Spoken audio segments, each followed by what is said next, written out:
ఐదో అదే అదే శ్లోకం అదే. సార్.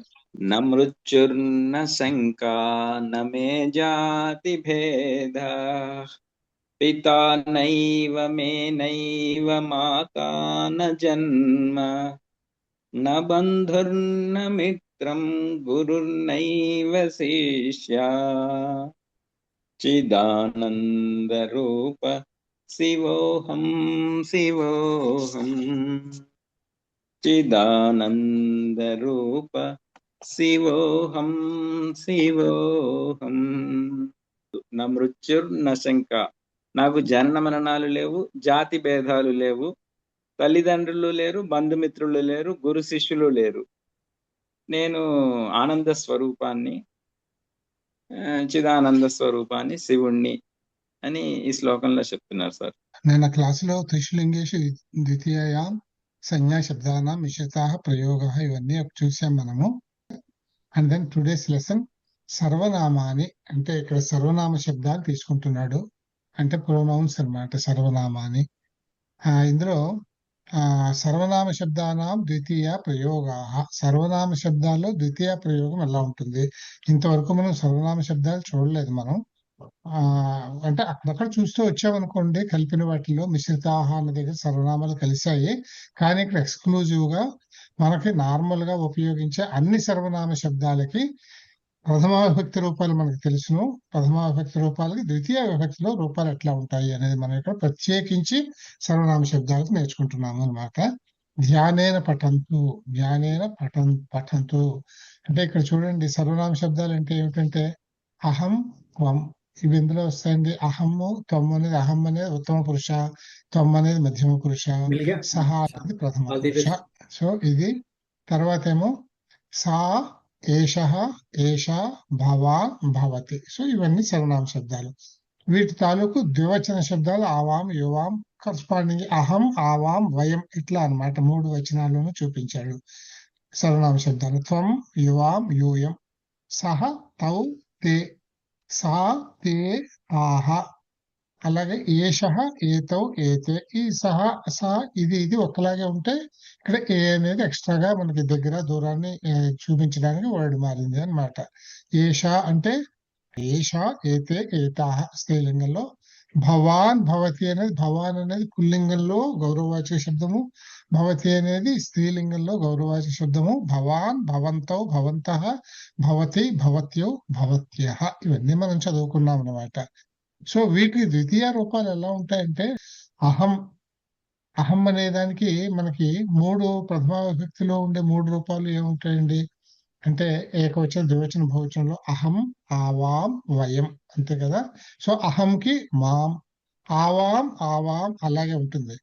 వయం అనేది అస్మాన్ అని అవుతుంది అన్నమాట. అంటే అస్మాన్ మమ్మల్ని అని అర్థం అనమాట, మమ్మల్ని అని అలా వస్తుంది అన్నమాట ద్వితీయ ప్రయోగం. అలాగే త్వంకి త్వం, యువాం, యూయం కదా. త్వంకి త్వాం, ఇవన్నీ కూడా దీర్ఘం పెట్టడమే, అంతే. అహం, మాం. త్వం అంటే అహం నేను, మాం ఇక్కడ చూపిస్తానండి బాగా అర్థమవుతుంది. అహం అంటే నేను, మాం నన్ను, మాం పృచ్చతి నన్ను అడుగుతున్నాడు, మాం పృచ్చతి. అహం పృచ్ఛామి నేను అడుగుతున్నాను. ఉదాహరణగా అన్నమాట, ఒక సెంటెన్స్ ఉదాహరణ చెప్పుకోవాలి. ఇక్కడ అహంకి మాం ద్వితీయ రూపం, త్వంకి త్వాం, సహకి తం. ఎందుకంటే ఇప్పుడు చూడండి సహ తౌతే, ఇప్పుడు కూడా సా అనేది ఒక ఏకవచనంలోనే కనపడుతుంది. ఇంకా ఎక్కడికి వెళ్ళా కదా తా కింద మారిపోతుంది. సహకి తం. యాక్చువల్ గా మనకి ఇక్కడ లెక్కల్లో ఆ సమ్మని అయితే సరిపోతుంది అన్నట్టు, సా అనేది తాగా మారుతుంది. ఒక్క ప్రథమ ఏకవచనంలో సహ తప్ప ఇంకెక్కడ కూడా సా తా కిందే అవుతుంది. ఇక్కడ కూడా అంతే, స్త్రీలింగంలో కూడా ప్రథమ ఏకవచనంలో సా అనేది కనపడుతుంది, కానీ ఈ సా బికమ్స్ తకారం ఇన్ ఆల్ అదర్ అప్లికేషన్స్ అనమాట.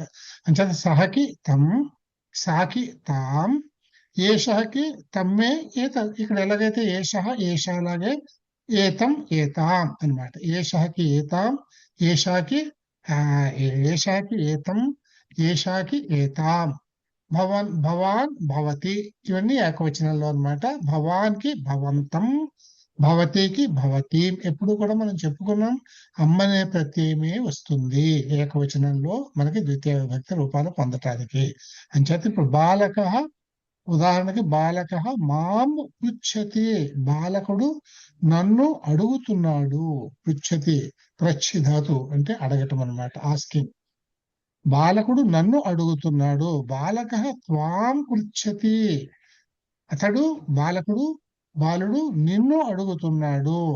బాలక తం పృచ్చతి, బాలకుడు అతడిని అడుగుతున్నాడు. ఈ అతడు అంటే దూరంగా ఉండేవాడు అనమాట. బాలక తాం పృచ్చతి, బాలకుడు ఆమెని అడుగుతున్నాడు. అలాగే బాలక ఏతం పృచ్చతి, బాలకుడు ఇతన్ని అడుగుతున్నాడు, దగ్గరగా ఉన్నవాడు అన్నమాట. ఏష అంటే బాలకుడు, ఏ బాలక ఏతాం పృచ్చతి, బాలకుడు ఈమెను అడుగుతున్నాడు. ఇక్కడ తాం అంటే ఆమెను, ఏతాం అంటే ఈమెను అని అనమాట. బాలక భవంతం పృచ్చతి, బాలక అంటే మిమ్మల్ని అడుగుతున్నాడు. ఇక్కడ మిమ్మల్ని అంటే ఇది భవంతం అనేది పుల్లింగానికి, భవాన్ భవంతం. ఇది స్త్రీలింగంలో కూడా మనకి బాలక భవతి పృచ్చతి, మిమ్మల్ని అడుగుతున్నాడు అని మనం తెలుగులో అంటాం. సంస్కృతంలో మాత్రం మిమ్మల్ని అనే దాంట్లో పుల్లింగంలో భవంతం అంటాం, భవాన్ భవంతం. స్త్రీలింగంలో భవతీం అంటాం, భవతి భవతీం పృచ్చతి. ఈ విధంగా ఉంటాయి. ఇవి ప్రథమ విభక్తిలో ఏకవచనంలో. ద్వితీయ విభక్తిలో ఏకవచనంలో ఇవన్నీ కూడా సర్వనామ శబ్దాలు. ఇప్పుడు ద్వివచనంలోకి వస్తే ప్రథమ విభక్తిలో అహం, ఆవాం, త్వం, యువాం ఇవన్నీ మనకు తెలుసును. వీటికి ఎలా ఉంటాయి అని అంటే, ఇది వరకు మనం చదువుకున్నట్లే ఎక్కడైతే రూపాలు మారతాయి అనుకున్నామో ఏకవచనం టు ద్వివచనం గాని బహువచనం గాని, అదే ఇక్కడ కూడా అప్లై అవుతుంది. ఇక్కడ ఆవాం ఆవాం గానే ఉంటుంది ద్వితీయ విభక్తిలో కూడా, ఎందుకంటే అమ్మ ఆల్రెడీ ఉంది కనుక. యువాం యువాం గానే ఉంటుంది, ఆల్రెడీ ఇది ఉన్నది కనుక. ఇప్పుడు సహ తౌ తేలో మనం ఏమనుకున్నాము, సహకి సహకి మాత్రం మనం తమ్ అనుకున్నాము. ఇక్కడ ఏమవుతుందంటే ద్వితీయ మారదు. మనం ఇప్పుడు రామహ ఉందనుకోండి, రామహ రామం అయింది, రామవ్ రామవ్ లాగే ఉంది, ద్వితీయ మారలేదు. సో అక్కడ ఎలా ఉందో ప్రాపర్ నౌన్స్ ఎలా ఉందో ఇక్కడ కామన్ నౌన్స్ లో కూడా సర్వనామ శబ్దాల్లో కూడా అలాగే ఉంటుంది అన్నమాట. అంటే తౌ తౌ లాగే ఉంటుంది, తే తేలాగే ఉంటుంది. ఇక్కడ తే బాలికే అని ఎందుకు చూపించాడు అంటే, ఈ తే ద్వివచన శబ్దము అని మీకు అర్థం కావాలి అని. ఎందుకంటే ఈ తే మీరు పుల్లింగంలో వచ్చేటప్పటికి సహ తౌ తే బహువచనం అవుతుంది. ఇక్కడ వీడు తేలో మారదు. తే పుల్లింగ బహువచనం అయితే రూపం మారుతుంది, స్త్రీలింగ బహువచనం అయితే రూపం మారదు. అందుకని ఇక్కడ ఏం చేశాడు, తే బాలికే అని అన్నాడు. అంటే బాలిక బాలికే బాలిక అంటే ఇది స్త్రీలింగ శబ్దం కనుక ఈ తే అనేది స్త్రీలింగ శబ్దం అని అర్థం చేసుకోవాలి. ఇది స్త్రీలింగ శబ్దం అయితే తే అనేది ద్వివచన రూపం అవుతుంది అనమాట. ఆ తే తేలాగే ఉంటుంది. అలాగే ఏతౌ లాగే ఉంటుంది. ఏతే ఛాత్రే, ఇక్కడ కూడా అంతే, ఏతే ఛాత్రే ఛాత్రా. ఛాత్ర అంటే ఛాత్ర ఛాత్రౌ ఛాత్రాహ. ఏతే ఛాత్రాహ అని అంటే ఏతే అనేది బహువచనం అవుతుంది. ఏతే ఛాత్రే అని అంటే ఛాత్ర ఛాత్రే ఛాత్రాహ కనుక ఈ ఏతే అనేది ద్వివచన శబ్దం అవుతుంది, ద్వివచన సర్వనామ శబ్దం అవుతుంది స్త్రీలింగం అయితే. అది ఏతే ఛాత్రే, ఇక్కడ ఏతే లాగే ఉంటుంది, భవంతౌ లాగే ఉంటుంది, భవత్యౌ లాగే ఉంటుంది. ఇవన్నీ కూడా మనం చదువుకున్నాం. ప్రాపర్ నౌన్స్ విషయంలో ఎలా ఉంటుందో సర్వనామ శబ్దాల విషయంలో కూడా అట్లాగే ఉంటుంది. బహువచనానికి వస్తే వయం. ఇక్కడ చూడండి, బాలక ఆవాం పృచ్చతి, బాలక పృచ్చతి ఇది మారదు కదా, ఇది ఏకవచన రూపమే, బాలుడు అడుగుతున్నాడు అనేది. ఆవాం మా ఇద్దరిని, యువాం మీ ఇద్దరిని, తౌ వాళ్ళిద్దరిని అంటే వాళ్ళిద్దరిని అంటే ఆ మగవాళ్ళిద్దరిని, తే అంటే ఆ ఆడపిల్లలిద్దరిని ఆడవాళ్ళిద్దరిని, ఏతౌ వీళ్ళిద్దరిని మగవాళ్ళని, ఏతే అంటే వీళ్ళిద్దరిని ఆడవాళ్ళని, భవంతౌ మిమ్మల్ని మగవాళ్ళని, భవత్యౌ బహువచనం కదా మిమ్మల్ని. సార్? ఇది ద్వివచనాలండి. ఈ బహువచనాలు ఎందుకయ్యి ఇవన్నీ, ఆవాం వీటిలన్నింటిలో కూడా ఇవి ద్వివచనంలో ద్వితీయ విభక్తి రూపాలు ఇవి. ఇప్పుడు ఆవాం అహం ఆవాం వయం, ఈ ఆవాం అనే ద్వివచన రూపం. అలాగే త్వం యువాం యూయం, సహ తౌ తే, సా తే తాహ, ఏషః ఏతౌ ఏతే, ఏషా ఏతే ఏతాః, భవాన్ భవంతౌ భవంతః, భవతీం భవత్యౌ భవతీః. ఇలా వస్తుందని స్త్రీలింగంలో చెప్పుకున్నాం కదా మనం. సో ఇదన్నమాట. ఇప్పుడు మనం చూసినవన్నీ కూడా ఇవి ద్వివచన శబ్దాలు. ద్వివచనంలో ప్రథమా విభక్తి రూపాలు ఆవాం, యువాం ఎట్సెట్రా. ద్వితీయ విభక్తి రూపాలు ఆవాం, యువాం. ఇది చూసారా లేదా మీరు? ఇక్కడ ఏవి కూడా మీకు మారలేదు, అలాగే ఉన్నాయి. ద్వివచన రూపాల్లో ద్వితీయ విభక్తులు ఏవి కూడా మారలేదు. ఇప్పుడు బహువచనంలోకి వద్దాం. అహం, ఆవాం, వయం. వయంకి ఎలా ఉంటుంది? అస్మాన్. ఇందాక పైన నేను చూపించాను, ఇందాక ఇక్కడ చూపించాను కదా, చూసారా? అహంకి మాము, ఆవాంకి ఆవామే, వయంకి అస్మాన్. అందుకనే మీకు అహం చెప్పినప్పుడు రూట్ వర్డ్ అస్మత్ అని చెప్పాను. అస్మత్ శబ్దము రూట్ వర్డ్ అది. అస్మత్ ఏకవచనంలో అహం అవుతుంది, ద్వివచనంలో ఆవాం అవుతుంది, బహువచనంలో అస్మాన్ అవుతుంది. ఇప్పుడు మనం రామ శబ్దం తీసుకుంటే రామ, రామౌ, రామాహ. దీనికి ఎలా చెప్పుకున్నాం మనం? పుల్లింగంలో ద్వితీయ విభక్తి రూపాలు. రామ అనేది రామం అవుతుంది, రాముణ్ణి అనేది. రామౌ అనే ద్వివచన రూపం అలాగే ఉంటుంది, రామౌ. రామాహ అనేది రామాన్ అని అవుతుంది పుల్లింగంలో కదా, అలా మనం చూసాం మనం. అదే విధంగా ఇక్కడ కూడా రూట్ వర్డ్ అస్మత్ కనుక అస్మత్ అహం వస్తుంది కనుక మనకి అహం అనేటటువంటి మామ్ అని అవుతుంది అనమాట. అది తర్వాత ద్వివచనంలో ఆవాం, ఆవాం లాగానే ఉంటుంది. మూడోది వయం వచ్చినప్పుడు ఇక్కడ రూట్ వర్డ్ అస్మత్ కనుక అస్మాన్ అంటే రామాహ, రామాన్ లాగా వయం అస్మాన్ అవుతుంది. అంటే ప్రత్యయం ఎప్పుడు కూడా నేను మీకు చెప్పాను, రూట్ వర్డ్ కి ప్రత్యయాలు వస్తాయి. ఇప్పుడు ఇక్కడ వయం ఉంది కదా అని వయంకి ప్రత్యయం రాదు. ఎందుకంటే వయం అంటే ఆల్రెడీ ఒక ప్రత్యయం చేరి తయారైపోయిన మాట ఇది వయం అనేది. ఇంకొక ప్రత్యయం రాదు, మళ్ళీ ఆ మాట మరొక ప్రత్యయం చేస్తే మరొక మాట ఎప్పుడు రాదు. రూట్ వర్డ్ కి అంటే ప్రాతిపదికానికి ప్రత్యయం చేరినందువల్ల ఇక్కడ ప్రాతిపదికం అనేది మనం అస్మత్ అనే శబ్దం అని చెప్పుకున్నాం కనుక మనకి రామాహ, రామాన్ ఎలా అయిందో అస్మత్ అస్మాన్ అవుతుంది. అలాగే ఇక్కడ కూడా మనకి త్వం అనే శబ్దానికి రూట్ వర్డ్ యుష్మత్ శబ్దము అని చెప్పాను. యుష్మత్. యుష్మత్ అనేది ఏకవచనంలో త్వం అవుతుంది, ద్వివచనంలో యువాం అవుతుంది, బహువచనంలో యూయం అవుతుంది అనమాట. ఇక్కడ త్వం, త్వాము, యువాం అలాగే ఉంటుంది, ద్వివచనంలో మారదు.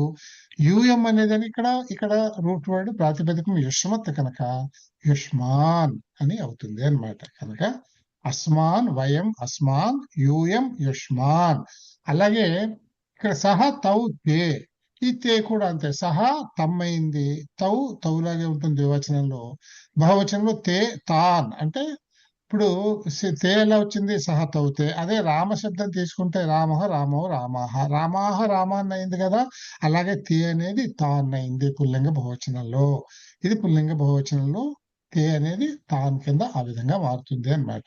అలాగే స్త్రీలింగానికి వస్తే సా, తే, తాహ. సా బికమ్స్ తామ్, తే remains as it is in ద్వితీయ విభక్తి ఆల్సో. తాహ, తాహ మనం చూసుకున్నాం స్త్రీలింగంలో ఎప్పుడు కూడా బహువచన రూపం అలాగే ఉంటుంది, ద్వితీయ విభక్తిలో కూడా మారదు అని తాహ.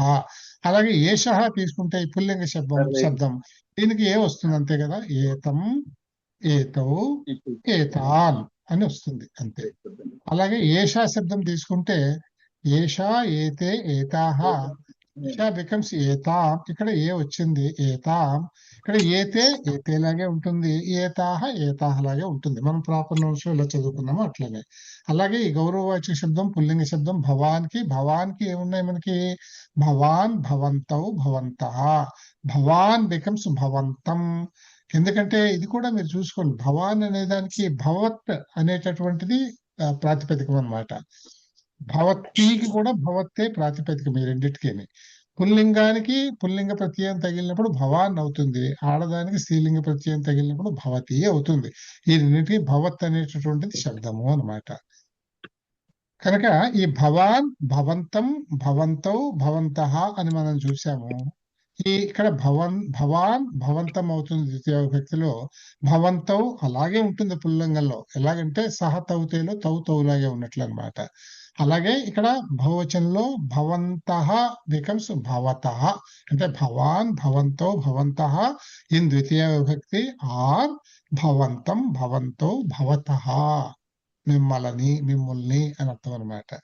అలాగే భవతికి వస్తే భవతీం, మామూలుగా ఏకవచనంలో అంప్రత్యయం. భవతి, భవత్యౌ, భవత్యః, భవతి, భవతీం, భవత్యౌ రిమైన్స్ యాజ్ ఇట్ ఈస్, భవత్యః భవతీహి ఇది కూడా మనం చదువుకున్నాం. ఇది బహువచనంలో దీని మూల శబ్దానికి విసర్గ వస్తుంది అని. సో భవత్యః బికమ్స్ ఇన్ ద్వితీయ విభక్తి భవతీహి.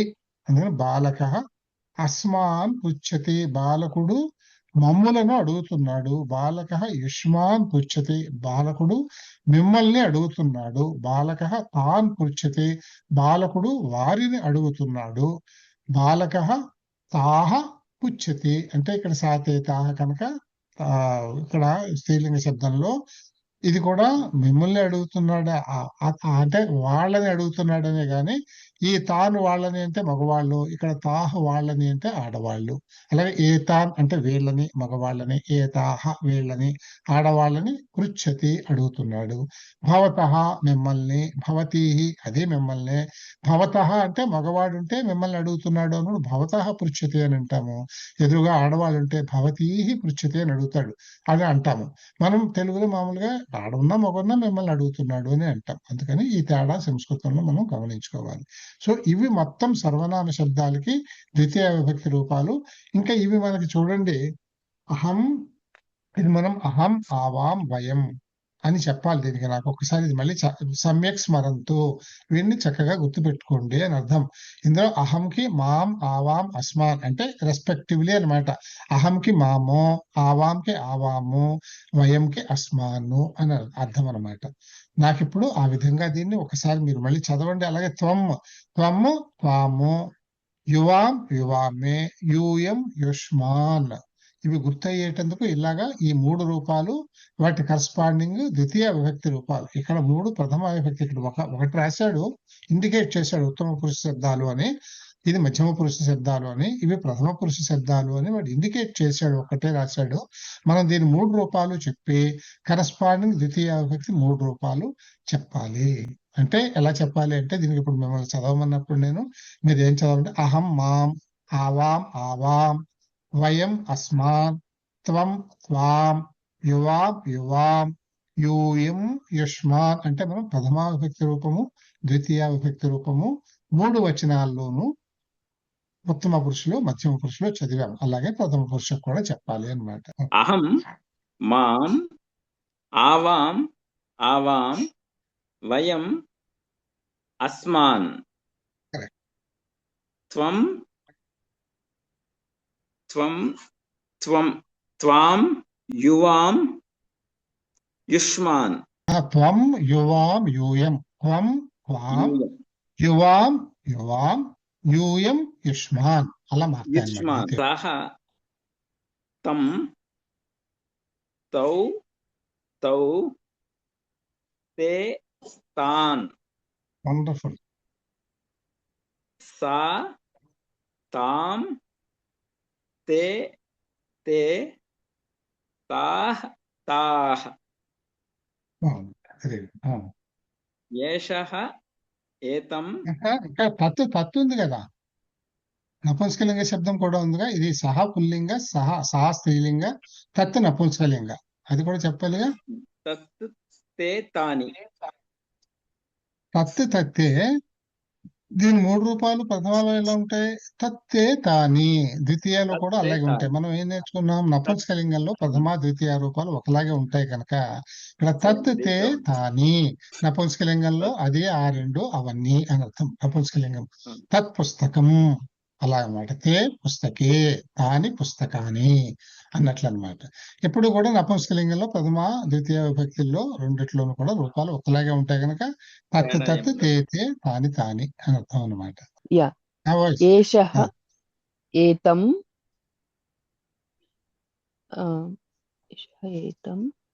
ఏతౌ ఏతౌ ఏతే ఏతాన్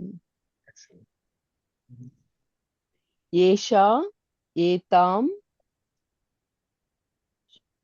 ఏతే ఏతే ఏతాః ఏతాః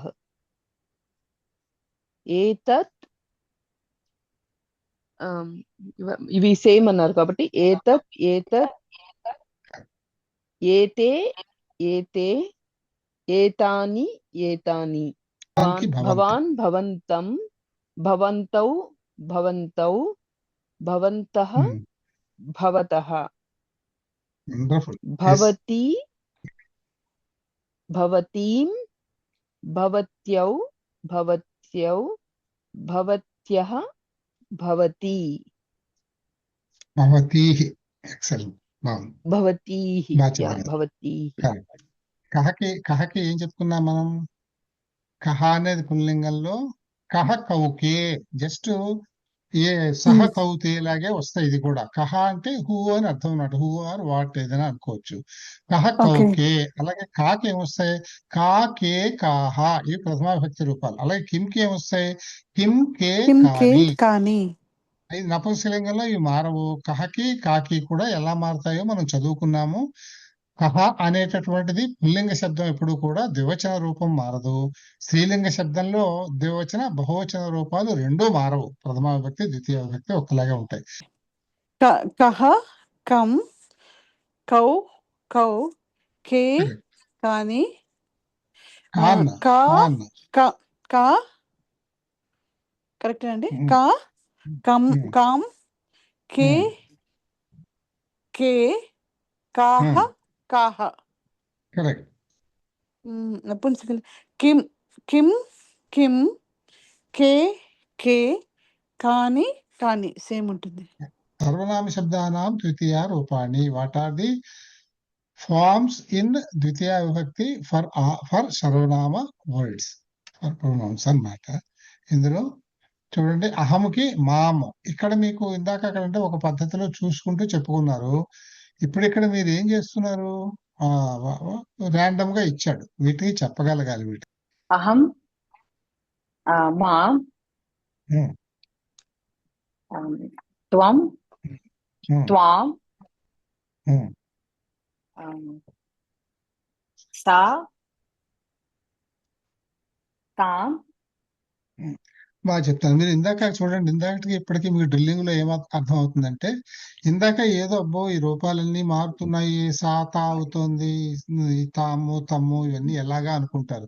మీకు ఇప్పుడు ఇక్కడ అర్థమైపోతుంది. చూడండి, యాక్చువల్ గా ఈజీగా అర్థమైపోతుంది. అన్నింటికీ కూడా అమ్మనే ప్రత్యయం మాత్రమే చేరుస్తున్నారు అన్నమాట.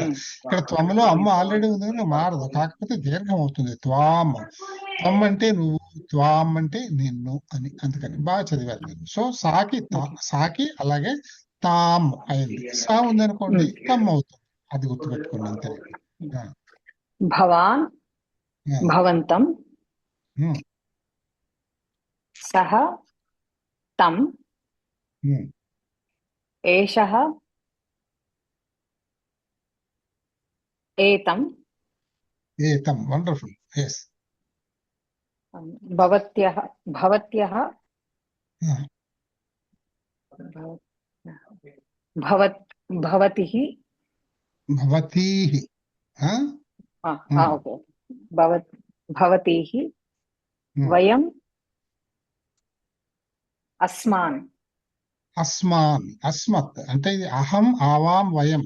అహంకి అస్మత్ కనుక అస్మాన్. అది త్వం వస్తే అక్కడ యుష్మత్ కనుక త్వం, యువాం, యూయం. యూయం కి యుష్మాన్ వస్తుంది అన్నమాట. ఓకే, బాగుంది. నెక్స్ట్ సర్వనామ శబ్దానాం ద్వితీయ ప్రయోగ. ఇక్కడ చూడండి, ఇందులో సెంటెన్సులు రాశాడు అనమాట. అంటే కోష్ఠే లిఖితానాం అంటే the words that are written with in the parenthesis, with in the brackets. కోష్ఠే లిఖితానాం శబ్దానాం ద్వితీయాంత రూపాన్ని లిఖంతు. అంటే దీన్ని ద్వితీయ రూపంలోకి మార్చి సెంటెన్సులు చేయమన్నాడు. సహా, ఇక్కడ అహం అనే దాన్ని ఆహ్వయతి అంటే సహా అంటే అతడు, మగవాడు. ఆహ్వయతి, హీ ఇన్వైట్స్. ఎవరిని? అహం. అహం అంటే నేను అని. నన్ను అనాలంటే ఏమనాలి అని అంటే ద్వితీయ విభక్తి వాడతాం మనం. సో మాం, సహ మాం ఆహ్వయతి అంటే హీ ఇన్వైట్స్ మీ అని అర్థం. అహం అంటే ఐ, మాం అంటే మీ. అది రిఫరెన్స్. నేను, నన్ను. ప్రథమా విభక్తి, ద్వితీయ విభక్తి. తా భవతీం, భవతి. పశ్యత్. జనని, సా, సా అంటే ఆమె కదా సార్. జనని సా తాం స్పృశ్యతి. తామ్ కరెక్ట్ గా చెప్పారు. సామ్ అంటారేమో అని ఆలోచిస్తున్నాను నేను అమ్మన్నాలని. సో సా బికమ్స్ తా కదా ఇంకా అన్ని చోట్ల. అంచేత జనని తామ్ స్పృశతి అంటే తల్లి తామ్ తనని స్పృశతి ముట్టుకుంది, స్పర్శించింది అని అర్థం అనమాట. స్పృశతి. Okay next. త్వం తే పుల్లింగంలో తే అన్నాడు, అది గుర్తుపెట్టుకోండి. ఇక్కడ తే, దిస్ తే ఈజ్ ఇన్ పుల్లింగం, నాట్ ఇన్ స్త్రీలింగం అని. అంటే అప్పుడు ఇక్కడ ఏమొస్తుంది? ఇప్పుడు తే అనేది వాడు పుల్లింగం అన్నాడు. పుల్లింగంలో తే అనేది ఏమిటి? బహువచనం అయింది. 3 రూపాయలు ఏమిటి? సహ తౌ తే. అవునా? అలా గుర్తు చేసుకోవాలి మనం. సహ తౌ తే. అప్పుడు అక్కడ తే అనేది రామ రామౌ రామాహ అన్నప్పుడు రామ రామం అయింది. రామౌ పుల్లింగంలో ద్వివచనం మారకుండా ఉంటుంది. బహువచనంలోకి వచ్చినప్పటికీ ఏమైంది మనకి? రామాహ బికమ్స్ రామాన్ అని అయింది. అలా అవుతున్నాయి బహువచనంలో కదా. అందుకని ఇక్కడ ఏమవ్వాలి? ఇక్కడ తే ఏమవ్వాలి? తాన్. కరెక్ట్. తాన్ అంటే సహతౌ తే, తే బికమ్స్ తాన్. ఇక్కడ పుల్లింగం ఎందుకు రాశాడు అంటే ఇది స్త్రీలింగం అయితే ఇది బహువచనం అవ్వదు, ద్వివచనం అవుతుంది. ఎందుకంటే స్త్రీలింగంలో సా తే తాహ. స్త్రీలింగంలో ద్వివచనం అంటే అప్పుడు మీకు ద్వితీయ విభక్తి రూపం మారదు, అక్కడ తేయే ఉంటుంది. ఇది స్త్రీలింగం అయ్యి ఉంటే త్వం తే మా విస్మరా అని అర్థమవుతుంటుంది. మా విస్మరా, విస్మర అంటే ఫర్గెటింగ్, మా విస్మర అంటే డోంట్ ఫర్గెట్ అని అర్థం. త్వం నీవు, తామ్ తాన్ వారిని, నీవు వారిని, don't forget, you don't forget them అని అర్థం అనమాట.